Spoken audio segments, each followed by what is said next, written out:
Okay, magandang araw sa ating mga kababayan. Saan man panig kayo ng ating mundo, magandang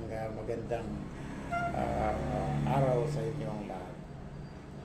Ako po ang inyong kasama sa ating programa. Si Willie Salazar, ang inyong kakamping. Pasensya na mga kaibigan, medyo matagal din akong nawala sa industriya ng media.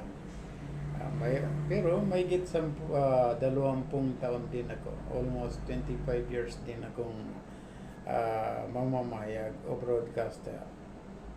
At ako rin ay naging dating Pangulo ng National Union of Journalists dito sa Albay. Marami tayong mga issue, mga kaganapan, hindi lamang dito sa lokal at mga national issue, kundi maging sa labas ng ating bansa.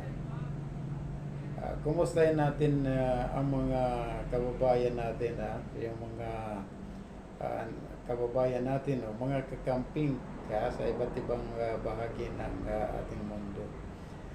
Sabi nga, nitong nakaraang halalan, ipinakita natin ang ating nagkakaisang lakas. Pero hindi sapat dahil ang katapat pala natin ay USB. USB lang pala ang katapat ng milyon-milyong kakamping sa o libo-libong kakamping sa bawat mga political rally ng ating kagalang-galang na BP at Pangulo sana yung tayo ay pinalad, si BP Lini. Pero sabi nga, proud na proud kakamping pa rin ika ang marami sa atin. Kasi kahit na papano, kahit na tayo ay natalo, hindi tayo naniwala na 20 pesos ang kilo ng bigas. Hindi tayo nagpalinlang. Although yung mga marami sa ating mga nalinlang, ito yung pinakang masakit na na katotohanan. Kung sino pa yung nasa pinakamababang kalagayan, yung dapat nga nasa laylayan, ika nga, sila pa yung marami sa kanila ang nalinlang, mas naniwala. Marahil hindi naman yun dahil naniwala talaga sila na magiging 20 pesos ang kilo ng bigas. Nalinlang sila dahil unang-una may ikinalat na pera sa kanila na yun ang kanilang kailangan.